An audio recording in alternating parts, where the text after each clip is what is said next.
Paris est à vous, l'émission qui donne le meilleur de la région capitale. Karine Vergnol sur BFM Business. Tendance, rendez-vous, business, spectacle, expo, resto, tout ce qui fait vibrer la capitale est dans Paris est à vous. Et ce qui agite le monde du tourisme, c'est la place perdue un petit peu par la France chaque année sur le marché touristique mondial. Il est bien temps de réagir.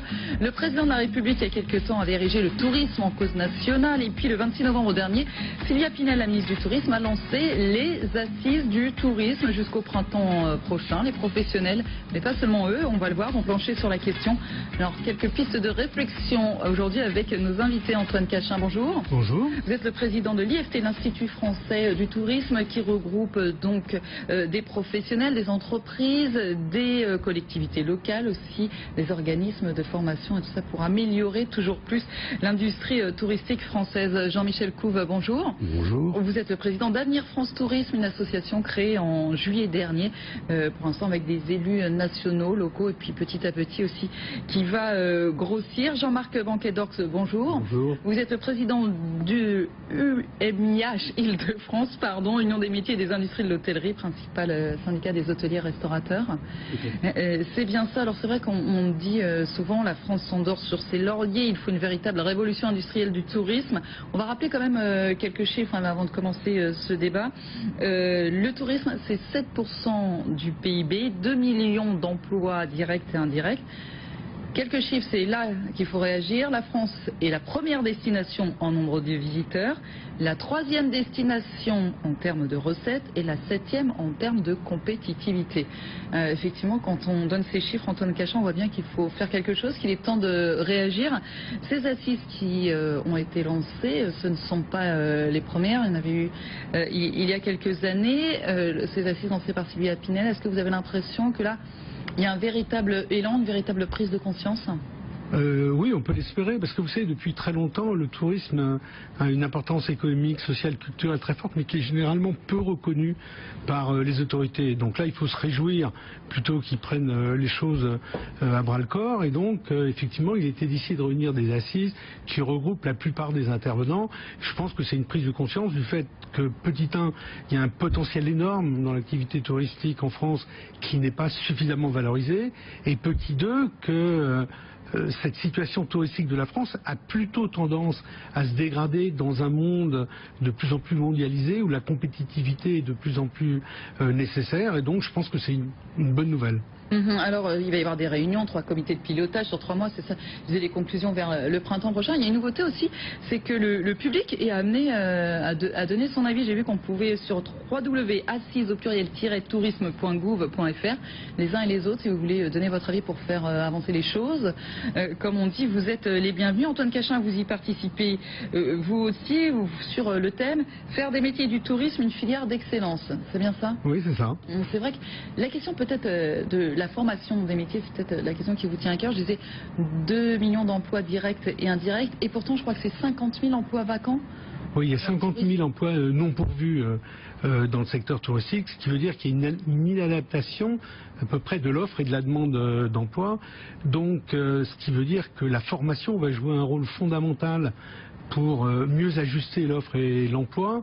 Et donc, il y a énormément de choses à faire dans le domaine de la formation pour l'adapter, je dirais, à plusieurs éléments. C'est que souvent, on croit que le tourisme, ce sont des métiers avec de faibles formations. C'est une partie du tourisme et il ne faut pas la mépriser. C'est encore un lieu où l'ascenseur social existe, et donc c'est un enjeu important quand il y a autant de jeunes au chômage aujourd'hui. Mais c'est aussi des formations et des emplois très sophistiqués, si vous voulez. Aujourd'hui, je pense qu'il y a 2 éléments fondamentaux. Petit 1, tout ce qui touche au service et la relation avec le client. Et il ne faut pas croire que c'est si facile que ça à faire pour comprendre des clientèles qui deviennent de tous les pays du monde, auxquelles il faut adapter, qui nécessitent parfois plus de savoir-être que savoir-faire d'ailleurs. Et puis le deuxième élément, c'est que c'est un secteur qui est complètement bouleversé, révolutionné par l'évolution technologique, par le développement du numérique, et il faut aussi s'adapter à cela, et je pense que la clé est justement dans ces 2 éléments, s'adapter à une nouvelle culture du service et de la relation client, et en même temps à l'évolution numérique à l'heure actuelle, tout en même temps, en continuant à employer des gens avec des formations plus basiques et qui progressivement montent à l'intérieur de l'activité touristique. Oui, c'est vrai que ce sont des points dans lesquels on n'est pas très fort. Hein. Le service, l'accueil, ça, on n'est pas les plus forts, on n'est pas champion. Et puis le multilinguisme aussi, ça c'est un vrai problème. Ça fait partie de l'accueil. On voit en France un peu dans le tourisme, dans le service, on va plutôt serviteur qu'au service de quelqu'un. Et donc, en fait, c'est l'accueil, si vous voulez. Et je pense qu'il faudrait transformer à peu près tout le monde en France en quelqu'un qui accueille le tourisme. Et donc, il y a effectivement un gros boulot, mais qui passe par faire prendre conscience aux Français que le tourisme est un enjeu majeur de notre développement économique, et que donc il doit être soutenu, si vous voulez, par l'ensemble des Français, et que c'est une activité économique comme une autre. Et c'est sans doute plus facile pour la France de gagner des parts de marché dans le secteur du tourisme que dans beaucoup d'autres secteurs, notamment industriels. Ça ne veut pas dire qu'il faut se spécialiser dans une mono-activité touristique, hein, parce que derrière ces espèces... Mais là, on a déjà un patrimoine, des paysages, enfin, tout est là. Le socle est là, c'est-à-dire qu'on n'a pas grand-chose à faire, finalement. Oui, exactement. C'est pour ça que c'est un potentiel sur lequel il faut s'appuyer, mais qui aujourd'hui n'est pas utilisé à son maximum, parce que c'est pas uniquement parce qu'il y a un patrimoine, etc., qu'automatiquement et naturellement les touristes vont venir. Il faut former les gens, développer des filières, développer de la promotion, et que ça se gère comme une véritable industrie. Oui, alors je vous vois évidemment hocher la tête. Messieurs, Jean-Marc Banquet à l'UMIH, dans les hôtels et les restaurants, on a toujours du mal à attirer finalement les... On ne trouve pas de personnel qualifié aujourd'hui. Beaucoup sont partis à l'étranger. Hein. On a entendu récemment que 35 000 jeunes qualifiés avaient quitté la France l'an dernier. C'est un peu dommage. C'est vrai qu'on les pousse à aller apprendre les langues. Et comment ne pas mieux apprendre les langues qu'en partant finalement dans des pays étrangers. Mais le problème, c'est le retour. Quand est-ce qu'on va les voir revenir? Parce qu'aujourd'hui, nous manquons de main-d'œuvre, nous manquons de main-d'œuvre qualifiée. Ils sont partis, que ce soit les cuisiniers, que ce soit les serveurs, le personnel de salle. Nous avons un gros problème à ce niveau-là. Et puis, on est un petit peu le parent pauvre de l'économie, parce que finalement, on est rattaché à un ministère du Commerce, mais nous sommes aussi, et j'en ai parlé à la ministre Madame Bric, nous sommes dans l'export. Nous faisons rentrer énormément de devises. Or, l'exportation dans d'autres secteurs est aidée. Et nous ne sommes pas aidés à, je vous dirais, développer cette faculté que nous avons d'accueillir bien, et vous le soulevez, vous avez tout à fait raison, de bien accueillir des touristes. Donc d'avoir les moyens, d'avoir finalement du personnel adapté à cet accueil du touriste. Mais avant de faire appel à l'aide, une autre critique, hein, je me fais l'avocat du diable. Oui. Aujourd'hui, Jean-Marc Banquet, c'est aussi parfois le manque, tout simplement, d'infrastructures hôtelières, notamment Paris, Île-de-France, voire un rapport qualité-prix pas toujours à la hauteur. Alors d'abord, Paris fait un effort extraordinaire, vous êtes au courant, puisque nous avons eu la plupart des grands palaces qui ont fermé. Aujourd'hui, les meilleures statistiques qui sont connues montrent que finalement le secteur qui s'en tire bien, c'est le secteur du 5 étoiles luxe. Mais bien évidemment, s'ils sont fermés, pour la plupart, les statistiques peuvent se maintenir. Donc il faut faire dire aux statistiques ce qu'il y a. Alors en revanche, nous avons une désertification de certaines zones. Je prends la Seine-et-Marne, qui va à Moret-sur-Loing, qui va à Nemours, qui va à Montereau, sont des zones qui sont de plus en plus qui s'appauvrissent dans le domaine de l'accueil, parce que les moyens de circulation sont qu'on va à Fontainebleau dans la journée et on revient sur Paris, et tout ce qui se fait en étoile ne peut pas maintenir de l'hôtellerie dans des destinations comme ces fameuses destinations un peu excentrées de la région parisienne. En revanche, sur Disney, on a l'accueil qu'il faut. On a un gros développement. On a dans une ville, dans un site comme Disney, 14 800 salariés et 55 000 emplois induits qui tournent autour de Disney, et de l'offre hôtelière qui est assez importante à Disney, et qui pour autant commence déjà à manquer d'offres, puisque la demande est là, elle est soutenue. C'est là qu'il faut être inventif et innovant aussi. On parlait tout à l'heure du développement web dans ces territoires qui attirent moins facilement. Jean-Michel Couve, vous avez été plusieurs années maire de Saint-Tropez. À Saint-Tropez, c'est facile d'attirer 21 ans. Voilà, d'attirer les gens. Mais comment on fait justement pour développer le tourisme au-delà de ces, gros points finalement d'attache que sont effectivement Paris, la Côte d'Azur et quelques châteaux de la Loire. Oui, j'ai aussi assumé des responsabilités départementales dans le Var sur le tourisme, et puis j'ai rapporté les budgets du tourisme pendant longtemps. Je veux dire par là que j'ai une coloration d'élu local et national, donc j'ai pu faire un certain nombre de constats. Il y a un réel paradoxe sur notre tourisme français. D'un côté, on est les premiers du monde, meilleure fréquentation, la France est belle et diverse, on a un patrimoine formidable. Les consommations intérieures du tourisme, c'est 150 milliards d'euros par an, 2012. Et par ailleurs, mes amis qui sont là avec moi sur ce plateau vous indiquent les nombreux problèmes qu'il peut y avoir pour que le tourisme se développe. Et vous dites vous-même d'ailleurs, en introduction, qu'effectivement nous perdons des parts de marché. C'est vrai, depuis 20 ans, nous perdons régulièrement. Qu'est-ce qu'il faut faire alors?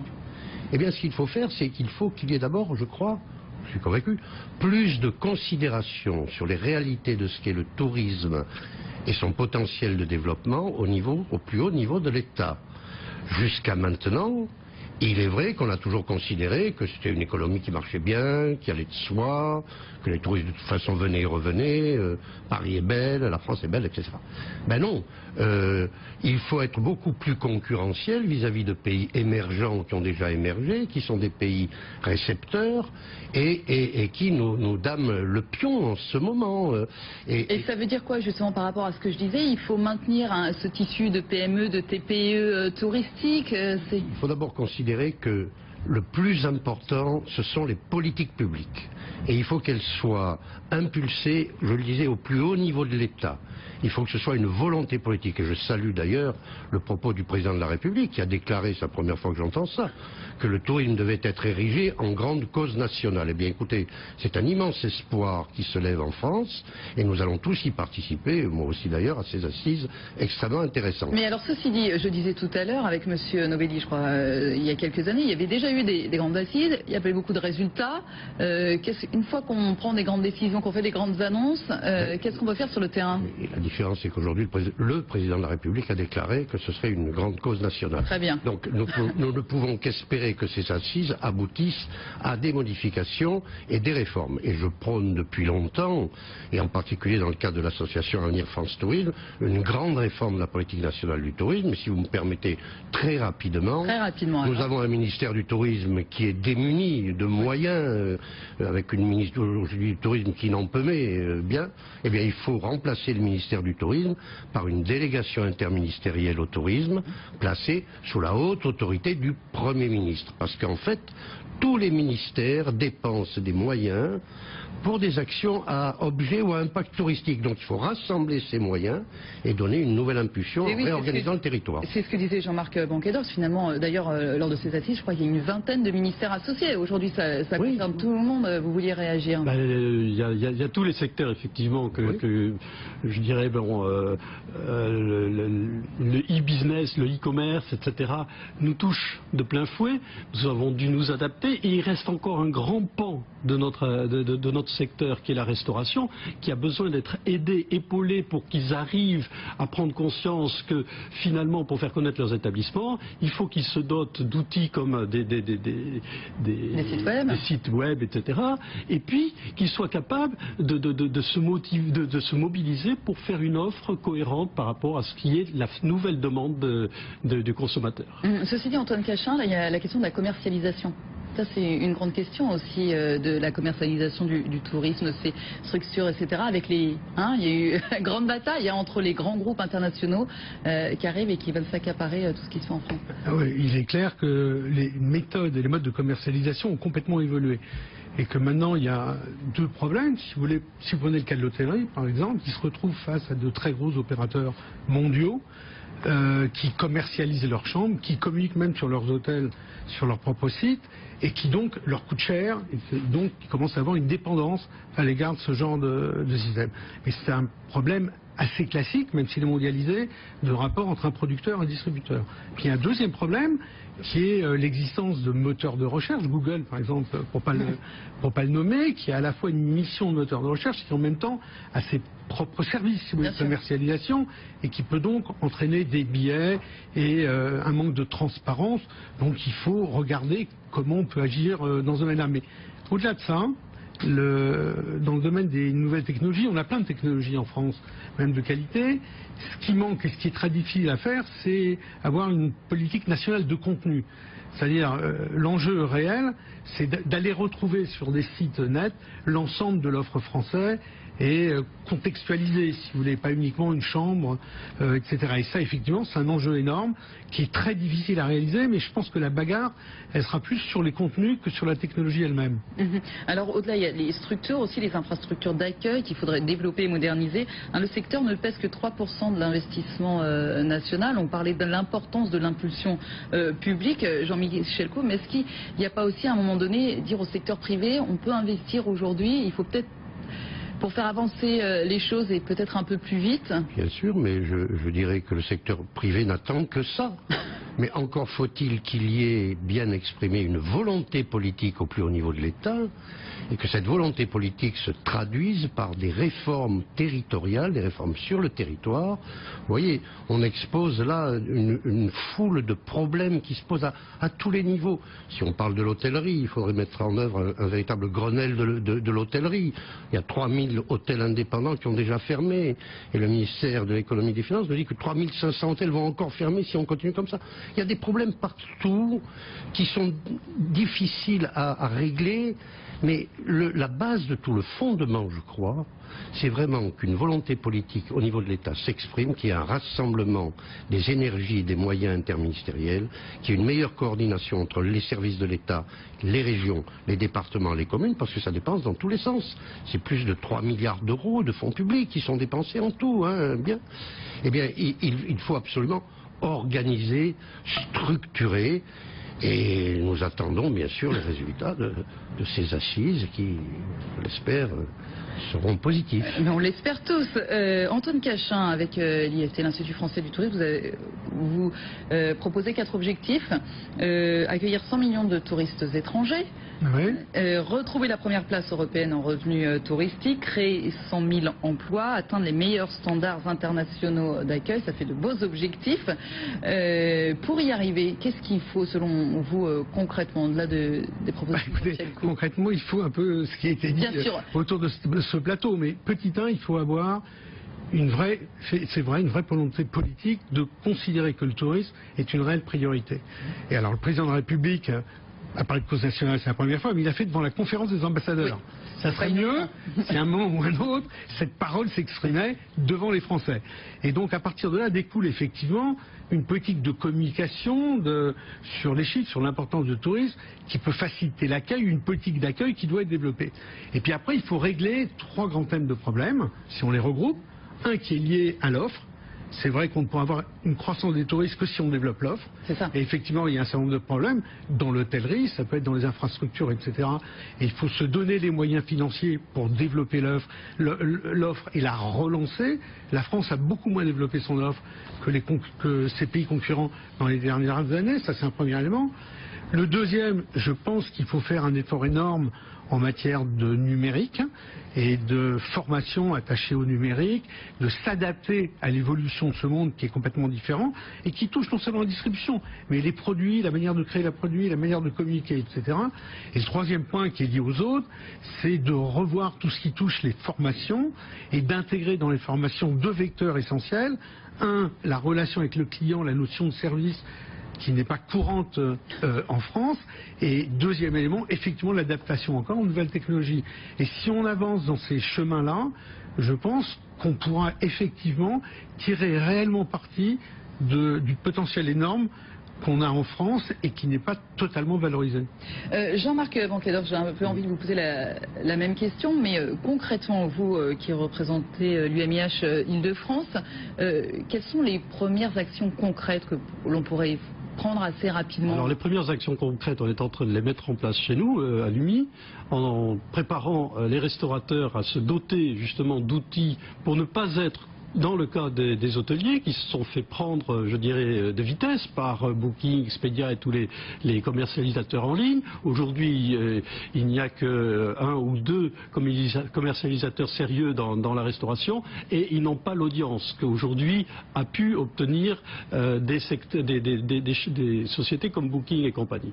Ceci étant, on va donc aider les restaurateurs à accéder à un système de réservation, à être plus performant.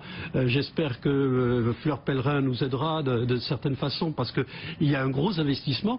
C'est faire accéder des quantités de restaurateurs à un nouveau mode de communication, à un nouveau mode de réservation de couverts, etc. Oui, aujourd'hui, ça existe dans Paris, mais restaurateur, finalement, il faut rajouter une corde à son arc aujourd'hui. Juste petite parenthèse quand même, on terminera là-dessus, mais les Booking, Expedia, etc., ils ont quand même amené quelques clients. Ils ont amené quelques clients, ils nous ont séduits avec 7% de commission quand à l'époque nous avions des agences de voyage qui nous prenaient 10%. Aujourd'hui ils sont à 18-25% et où est-ce que ça va s'arrêter? Parce qu'on est pieds et mains liés et heureusement on a su conserver nos chambres. Elles nous appartiennent encore, donc on n'a pas fini, on n'a pas dit notre dernier mot et on est prêt à la réaction, ne vous inquiétez pas. Très bien, et je pense qu'on fera un nouveau point tous ensemble à la fin de ces assises du tourisme, ça sera au printemps prochain. Jean-Marc Banquet-Dorx, merci beaucoup à vous. Merci. Je rappelle que vous êtes le président du MI de France, Jean-Michel Couve, président d'Avenir France Tourisme, merci beaucoup à vous. Et Antoine Cachin, président de l'Institut français du tourisme. Merci, restez avec nous. Paris est à vous, continue dans un instant. Paris est à vous. L'émission qui donne le meilleur de la région capitale.